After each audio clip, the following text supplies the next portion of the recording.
I didn't know about the search engine to search all my videos for keywords to find how many times I said so. That's so wild.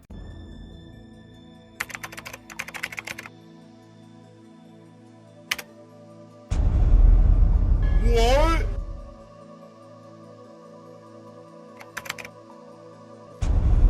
All out of context.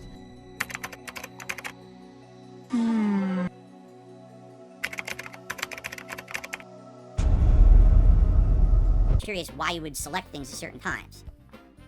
So I do a community, like, I asked through the community poll section or whatever through, like, YouTube, right? Gonna go ahead and ban his ass because he's a moron. Oh wait, this is the guy who made fun of my depression earlier.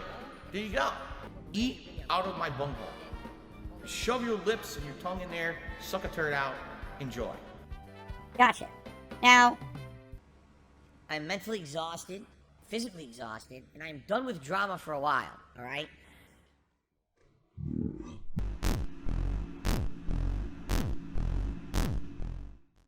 And welcome to a very special edition of the Level 1 Podcast. My guest today is the internet documentarian on YouTube, Joon the King. Joon, how are you today? I'm doing good, man. I'm ready for this podcast or whatever you got for me. Let's do it. Excellent. So, for the record, Joon has been doing documentaries on YouTube for quite some time. I've been actually watching his documentaries on YouTube probably between 2 and 3 years now. From, various different people he covers. Usually people who are invested in a lot of internet drama and they have a reputation. And particularly the reason that Joon is on the show today is because he just did his biggest documentary all time. Almost 4 whole hours covering myself, Darkside Phil. And so, obviously, it's a pertinent time to have him on here on the show and to pick his brain a little bit about, his methodology, how he goes about doing his work, the documentary on me particularly and how it panned out and, the work that went into it. So Joon, I would like to ask you right up front, all right? Yeah. In regards to my documentary, how do you think it did? Because it's now been out for about 11 days or something like that.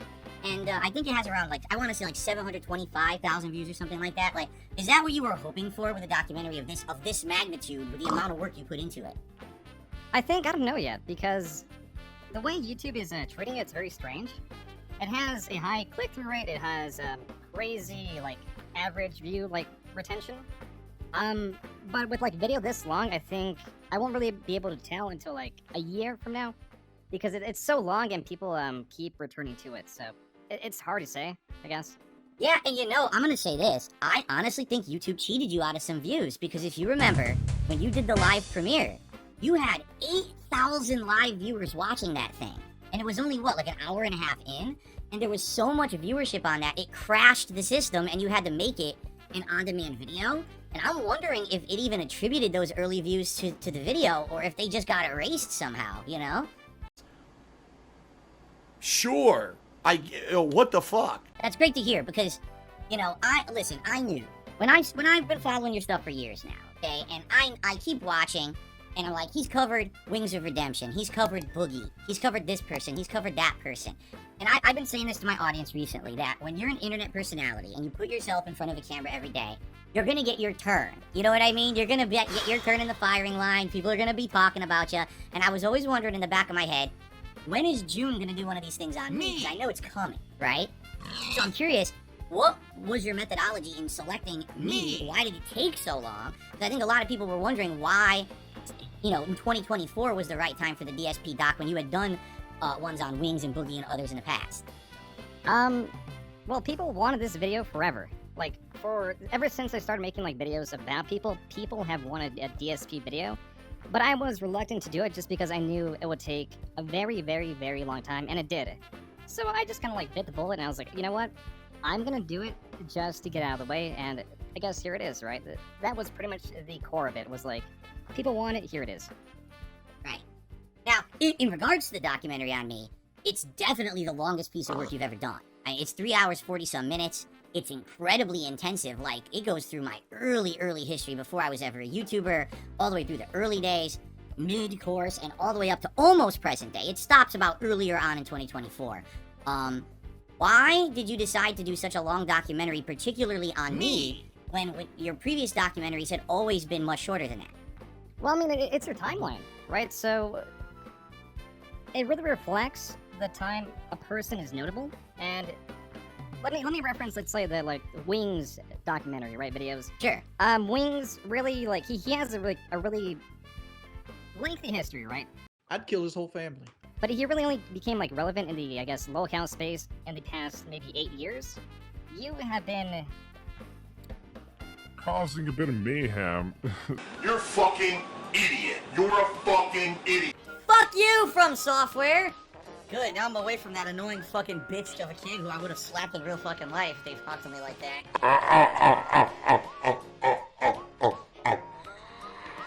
I would have fucking pin slapped the shit out of them. Causing a bit of mayhem. since like 2003, 2001. So it was really because there was just so much stuff to cover, and people like, you know, people still wanted more. I guess, but yeah, it was just because there was so much stuff. Right. Alright, cool. So, in your process of, you know, coming together and working on something, like you said, this has been requested for many, many years, that you do the DSP doc, and eventually you're gonna get to it. When you first, because we had actually, a lot of people may not know this, but I'm friendly with Joon. We've talked behind the scenes for a couple of years because I personally asked for his permission to react to some of his documentaries, which I didn't have to do. You know, it's fair use, but it's the right thing to do. You know, you be a gentleman, you ask someone, hey, can I use your work? And he said he always gave me permission to do so. And so, you know, now you had that previous couple conversations with me, and now it's time to do my documentary. So, I'm just curious. Did you have any preconceived notions about me? Like, what did you know about me before you started working on the documentary? And did you go about making this documentary any differently than the other ones that you had done previously? For example, some people have said, it's weird because it looks like you talked to people and interviewed a few people during the documentary, and a lot of your other documentaries, you don't do that. You just kind of just rattle off some facts, and in this case, having those discourses in there with various people made it feel a little different. Okay, so I approach like every video, like I guess a bit differently. Some I feel do require that different like approach, and typically if there's like a lot of like easily like accessible public information out there about someone, like that's really all I need. Like why would I have to go out of my way to really interview someone unless I want to make it like that much more intense, you know, extract that information.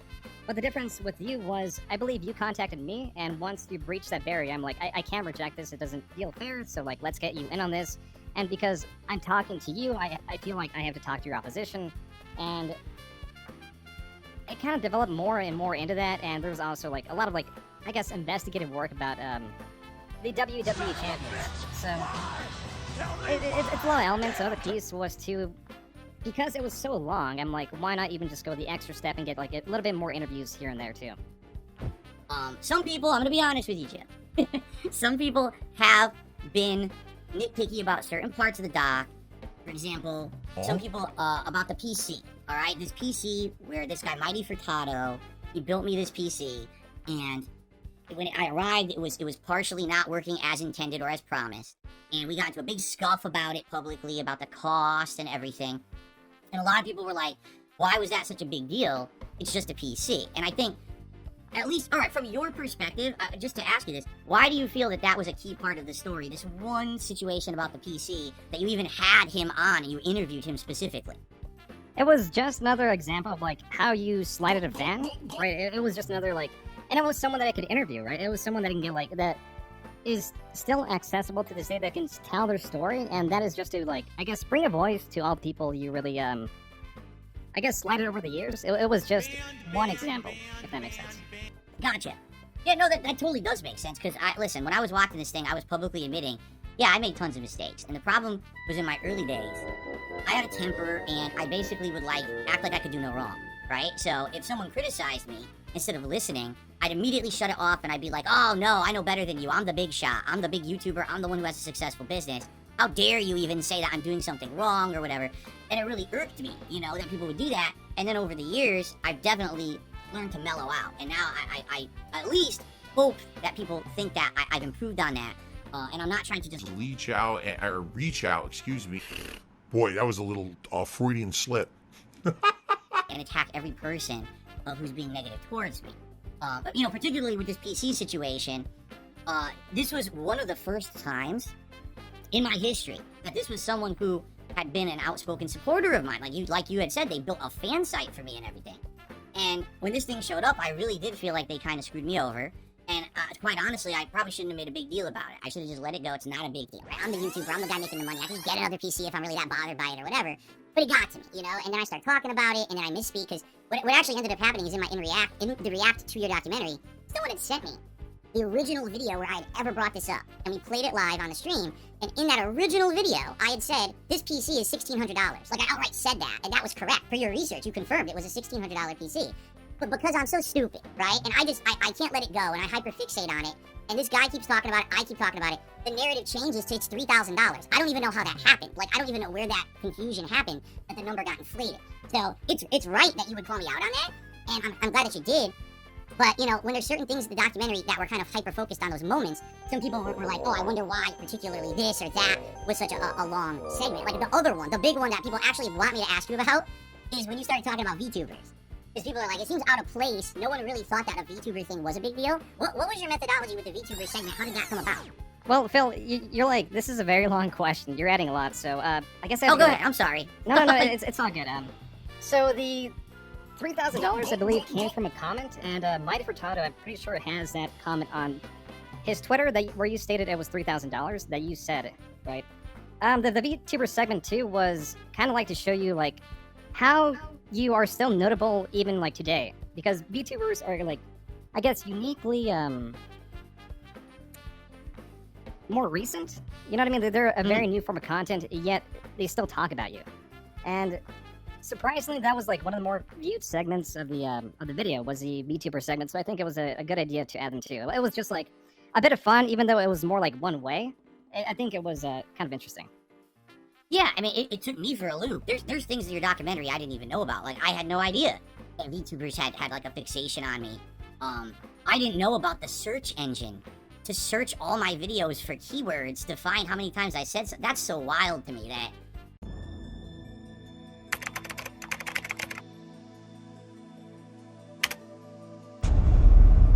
What?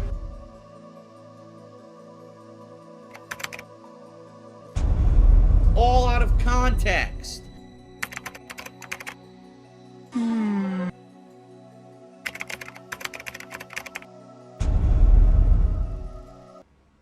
I'm mentally exhausted, physically exhausted, and I'm done with drama for a while, alright?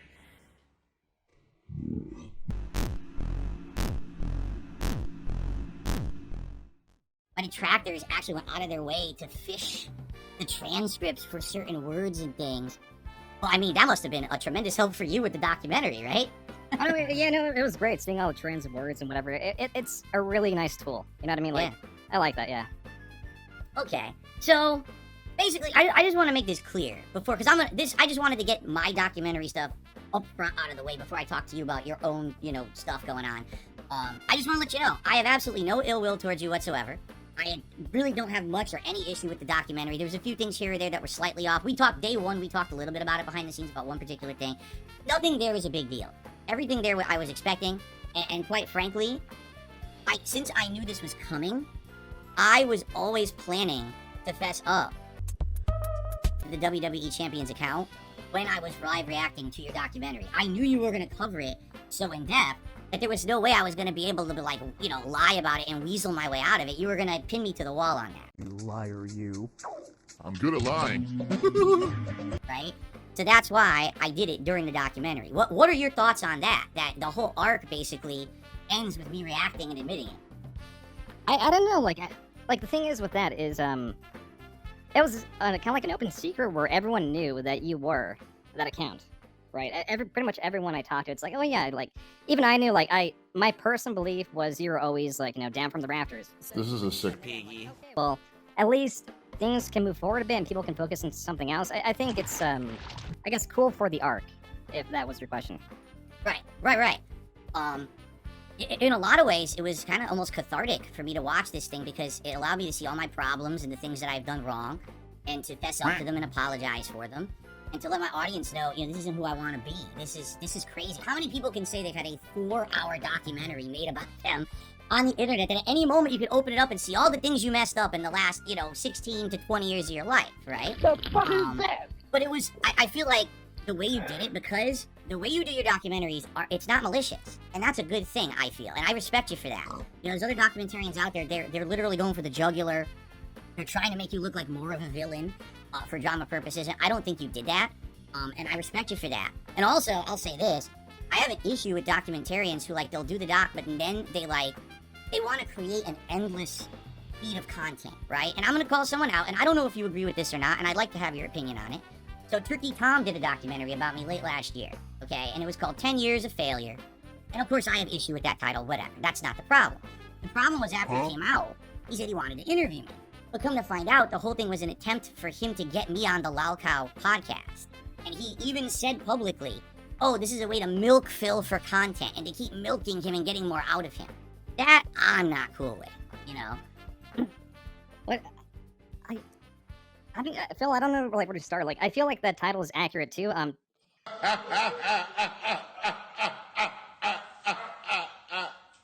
What was incorrect about Tom's video?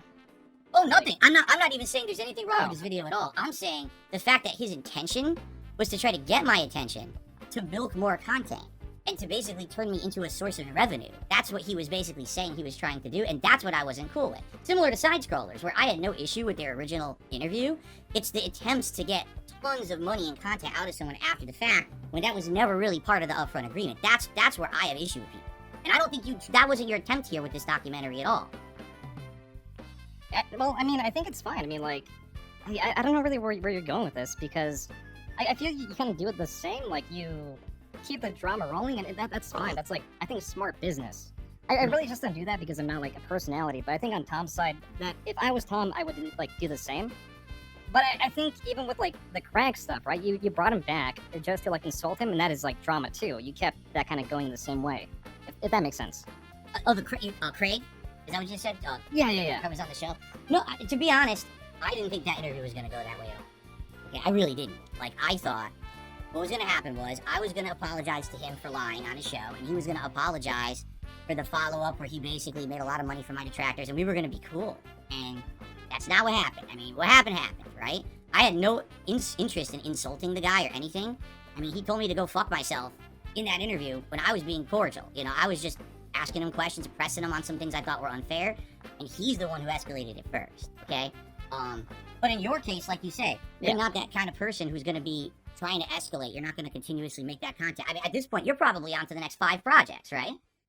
Well, that's like the difference. I don't think, like, I don't see that as an issue to try to escalate. I think drama kind of keeps, like, the internet alive. I mean, you yourself are, like, getting more into, like, the drama sphere, which I think is good for your channel. And I also, like, I don't know, Phil. I just don't understand. You know what I mean? I think we kind of, like, see things a bit different here. Yeah, no, I agree with you, and that's fine. You know, I don't think that we're ever going to see eye to eye on everything, right? But, no, I just want to let you know, I don't have any ill will towards you at all. I think it was a fair documentary. I think it actually helped me to grow, because I get to fess up the stuff that I had done. And, you know, thank you for being fair, is what I want to say up front, okay? Now, before we move on, because I'd like to ask you about, you know, all kinds of stuff, do you have anything you'd like to ask me particularly about the documentary or my history or anything like that before we move on to other topics?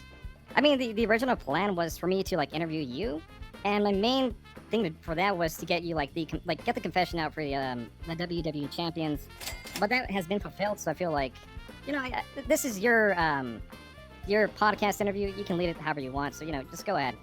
All right, cool. So there you go. Guys, I give him a chance because people were saying, are you going to let him ask you questions? Hey, I opened the floor, and he seems to be cool with it, all right? Cool. So you're doing most of the research. You're just handing that off to editors. I'm doing it, like, yeah, I'm pretty much doing it all. Like, they do, like, a little bit in the back end, just, like, add additional, like, you know, footage and stuff, but yeah, it's pretty much me. Cool. And so, right now, like, how are you going about selecting your topics for a documentary? Like, for example, for me, you said you had wanted to do it for many, many years. You kind of held off. Is it based solely on your audience's interest? Do you have, like, interests and you interject that? Like, I'm just curious, what would make you focus on a thing? Because some of your topics are like, okay, I get why he's doing this one now, it's hot. But then sometimes you'll do one that a person I, like, never heard of, and I'm just curious why you would select things at certain times. So I do a community, like, I ask through the community poll section or whatever through, like, YouTube, right? Gonna go ahead and ban his ass because he's a moron. Oh wait, this is the guy who made fun of my depression earlier. There you go. Eat out of my bunghole. Shove your lips and your tongue in there, suck a turd out, enjoy. Gotcha. Now, I wouldn't say it's a panic video. It was a video that like really covers the past 3 or 4 years of like the harassment, or I think it was 2. I can't remember the exact amount. But the video, I think I would have changed some things. I think there might have been like some personal stuff that like I wanted to get like an overall picture of who this guy kind of was. But I don't know. I don't know what I really would have changed. I don't know. Like, so I believe you also asked me about like his reaction, right? yeah, right. I never would have thought someone would have done something like that. You know, I've been hit with false copyright strikes and stuff over the years for the dumbest reasons. And to see someone weaponize the system like that's to me like the ultimate underhanded thing to do, you know?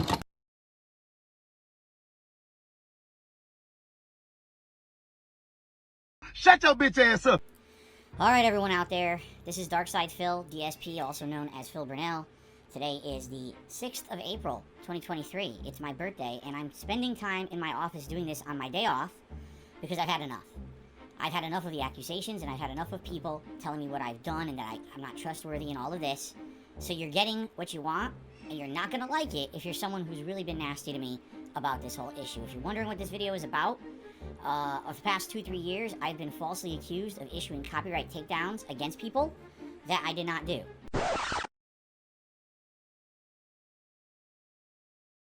This guy is fucking stupid! Yeah, I mean, it is, but I think he's like a genuine, like, evil, like, psychopath. He has, like, this Wow. community of people who really, you know, promote him and such, and I think he's an evil person, I'm an evil bastard. but I think, you know, he is also entertaining, so, like, I guess he has that value online. I'm pretty much just, like, distance myself, like, I'll probably never do another video on him again unless he, like, doxes someone, because if I do another video, it's gonna be clear, like, my bias would be too tangible, I guess, right? Because there is that feud. Joon, why were there parts in the documentary where you would quite rightly introduce Phil's arguments with skepticism? For example, Phil claims, or this is supposedly because. But with third-party statements, you would sometimes speak in absolutes. For example, based on John and Howard's words, you would say, Phil was bold-faced lying. I'm curious why you didn't introduce their comments with skepticism also. Something like, well, if we were to take them at their word, this would mean Phil was bold-faced lying. I completely agree that you need to be skeptical with hearsay, but you should be skeptical with everyone's hearsay, not just Phil's, in my opinion. Well, I mean, that, like, lends more to, credibility, and that, You have such a lengthy history of lying. right, it's hard to really pin that I down. agree. and Listen, and I'm not taking so- offense. I agree with you, man. I do. Yeah, but I'm just answering that question. So that's why I would present you as such a way, because, I mean, through their words, they're more credible people, and I have no reason to really distrust what they're saying as opposed to you, right? I believe I read, what was it on? I saw your entire reaction, and then you also admitted that you did not contact, the other part of Project 7, right? So it was a lie. I did find that, and it was. In fact, why? Yeah, I think we were talking about respect the pact and this. Yeah. Because the whole thing, to give context, it was they're like, hey, reach out to them for like, you know, and offer them money, and then you told them, okay, I'll reach out to them, and then they said no, and then you came back like, they said no, which was a lie, and then Rambo, right, I believe, contacted them, and it's like, hey, so why'd you deny the money? It's like, well, money, Phil never told us, so it was also like, it was just a lie, I guess. It was You're right. It was basically a situation where I was told something up front, and I had absolutely no idea that those guys would have wanted money. And if they actually did want the money, I would have given it to them. But we didn't have the conversation, and that's my fault. 100%. I should have reached out to them. I should have extended the, however you say, the olive branch or whatever, said, listen, you guys say you don't want to do it, but is it the money? And I didn't do that. And for me, I took them at their original word. And then later on, when John asked me, hey, did you offer them money? And I said, well, they don't want money. That was based on previous discussion months and months prior. That was not based on any current information. So you're right. You know, you caught me out on stuff like this in the documentary, and rightfully so. That's the kind of stuff that I need to get better at, and I've said this publicly now. Moving forward, if I ever do anything like Project 7 or anything like that ever again, even if it's with, like, close personal friends, I'm working up a contract up front. That way, there's no misconceptions about who wants what out of it. We all get what we want out of it, and that way no one comes out at the end as being, you know, feeling like they were misused or mistreated or not offered a fair shake. So, okay, fair enough. I think that was a good answer. Yeah, I mean, like, to that, like, that's all personal, right? Like, that's all interpersonal belief, but, one of the other things is, like you said, you're like desensitized to it. So like, how can you really like reflect to a more like normal life where you can go out and not have the fear of someone recording you, or you know, like have friends that don't know about your history. There's a lot of things that like I guess you're more, like you said, like desensitized to, right? Like I think you don't know like, or weren't at least recently exposed to those like facets of life. If you know what I mean? Yeah, dude, I sat here making content on my stream, not interacting with anyone outside of my personal family, you know, my wife and everything. Literally, the stream that was it. And, you know, now that I've had opportunity to reach out, I've been on Kino Casino a couple times. Those guys have been awesome to me. You know, we did the react to your Rich from Review Tech USA documentary together. I've had Keemstar on the show. I got you on the show. We got all this stuff going on. It's a breath of fresh air. It feels like now things are more possible. And that's a great thing, you know, being stuck, but now I'm doing better things. I'm being more social. That's what it's all about. And people didn't want to touch me with a 10-foot pole for the longest time. But now that's starting to turn. And I'm appreciative. I'm so appreciative that you came on today, man, because, you know, I get it. It's the dramasphere, dude. And you know, a lot of people, oh, Phil, I don't want to talk about that guy. I don't want to have any association with him. But it seems like now it is turning for the better. That's a great thing. Oh, no, yeah, no, for sure it is. But like to that, too, it's, there's definitely a difference between, like, online interaction with creators and, like, meeting them in person without, like, I guess, viewers and such, right? Right. And to me, I know that's something you don't have too much, and I think you would appreciate it more if, like, you got, like, friends outside of, like, the darks, like, people who know you not as Dark Side Phil, but as, like, Phil Burnell, right? Like, Philip, right? I think that is such an enrichment, you know what I mean? Like, that just helps you as a person, too, right? You're right. Like, one of the things you covered in the documentary was my Street Fighter days. And as you know, online, I was the most braggadocious, big-mouth, e-thug idiot. But offline, everyone was cool with me who met me, because I wasn't like that. I was like a normal dude. I was cool. I was chill. Everyone wanted to hang out with me because they knew it was like a chill time. And you're right. Having those in-person relationships, friendships, interactions is very meaningful, especially when it's outside of the public eye, outside of the online space. To have an existence outside of this online persona. That's why in the last few years, since I met my wife, we're married, our private life is private. Like, I barely tell anyone about the stuff that we do because it's no one's business. I like having that private side. It definitely adds to you know, your overall enjoyment of life, I would say, and your sanity too, to have something that's not public and everyone's always talking about. Yeah, I mean, like, at the end of the day, like, you just want to be a person, you know what I mean? Like, and I get that aspect. Okay, a couple more questions, and then we'll probably wrap it up. Now, I think the reason this person asked this question, this is a direct follow-up to a question that I asked Craig last week during my interview with him. I asked Craig, when you were preparing for your interview with me, who did you talk to? Did you only talk to my detractors, or did you also talk to fans and positive people? This person is asking to you, when you were researching DSP, did you interview an equal number of both critics and fans? Like, what was your methodology there? My methodology was to, like, I guess how I'm approaching these videos currently is there's a lot of people that, like, dislike you, and I feel like some of them are kind of, like, crazy. They're insane. And a lot of them have, like, genuine, like, the other, like, section do have, like, genuine reasons to dislike you because you directly slighted them one way or another. And the insane ones, they're very few. They don't exist in large numbers, but they're very loud. And the people who have, like, they get mixed in, right? So people who have, like, general, like, criticisms of, like, you know, you directly, you know, doing something not favorable to them, I try to reach out to those people so they can be, like, reached to a general audience, like, better. Like, if I'm reviewing someone who just, like, hates you and, like, wants to kill you, I don't think that's gonna reach a general audience. But if I reach out to someone that, like, you know, let's say the PC thing, I think that's a bit more tangible and such. But as for the question, I reached out to as many fans as I could. I felt like a lot of them were like afraid and want to be anonymous because they do get some harassment and such. But I think it was like for quote unquote detractors and you know like any moniker you want to call them, and about 3 or 2 fans that I spoke to, like through interview and included in the video. Right. Yeah, I mean, my fans have been through the ringer just like me. Just because they like me or because they toss me some support on a stream, they've been harassed, they've been doxxed, they've had phone calls to their work, to their schools, to their family. It's pretty ridiculous the extent that these detractors have gone to try to ruin me. And the funny part is, how does that ruin me? Like, I don't even know that that's going on unless they come to me after the fact. So I'm not shocked to hear that my fans were actually legitimately afraid of speaking up. Like, they don't want to put themselves into the line of fire and, you know, the eye of these people in any capacity. The same thing that I said to Craig last week. Like, of course, Craig, no one stepped up to say that they wanted to talk about me positively because, you know, they don't want to be attacked. It's always going to be the negative and toxic person who wants to speak out first. Like, that's the nature of the game, drama, right? And you have to understand that. At least in this case, and I said this publicly, I feel like because you spoke to me on certain issues, not to say that you believed all my answers, right? Because some of them I was outright lying to you about the WWE Champions thing and shit, but you spoke directly to me. You did make an effort to talk to fans who were willing. And I think that puts that documentary in a much different light, as opposed to someone who literally just talked to detractors and regurgitated the same memes.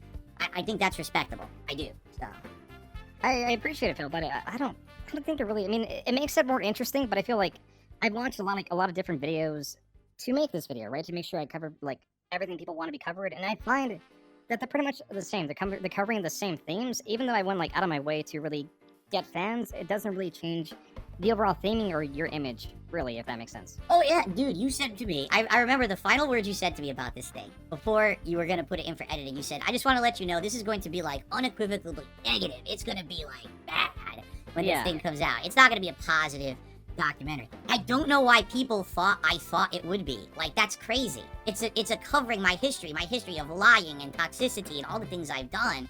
Why on earth some people thought like you were gonna, like, as they say, glaze me, I have no idea. Like, that was never the intention. You were trying to do the most comprehensive documentary. I mean, yeah, like that's just how it is. I think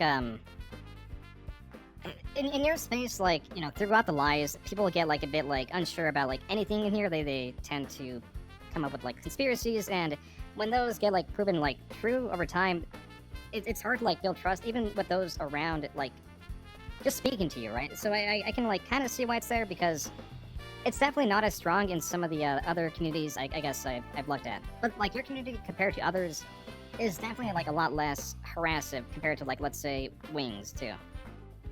Yeah, I've heard that he's basically got like the worst. Anyone. That's sad, because watching the documentaries you made on him, quite honestly, has he made mistakes? Yes. Does he keep making the same mistakes? Yeah.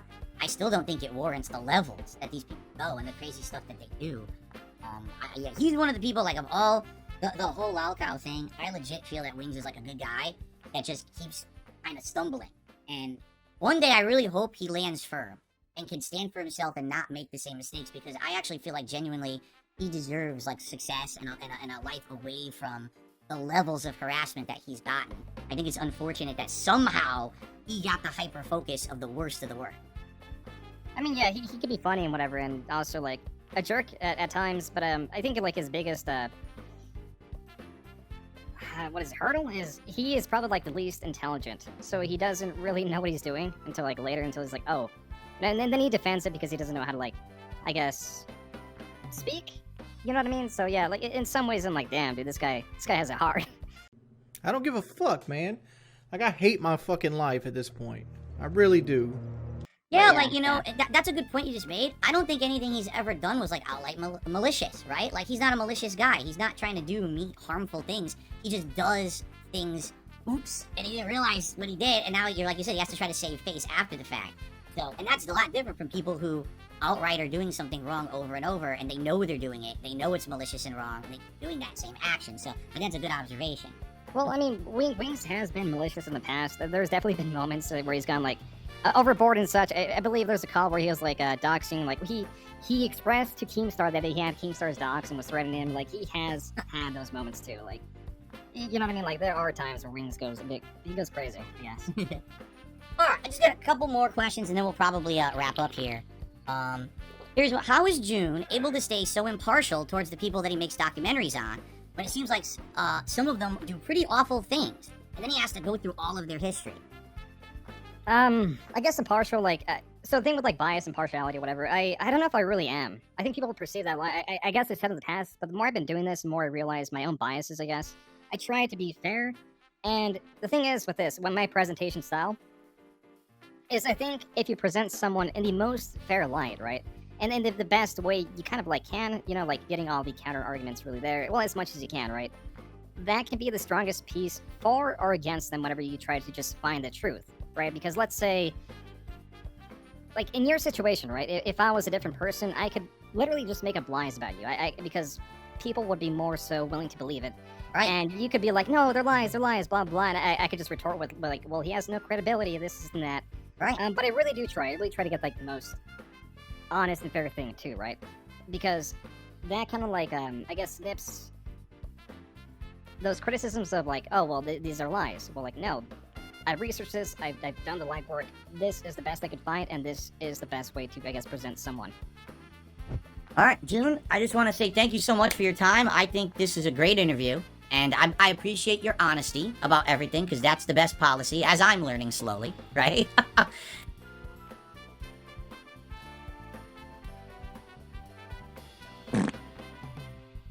And, any last words or anything for the audience?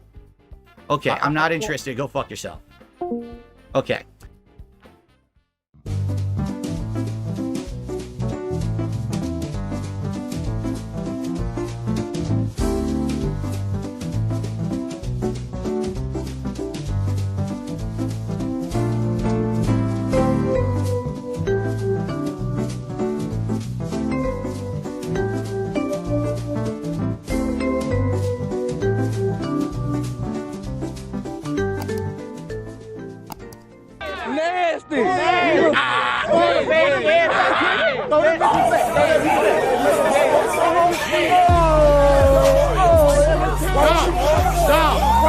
Dumb nigga. Go with him. Dumb nigga.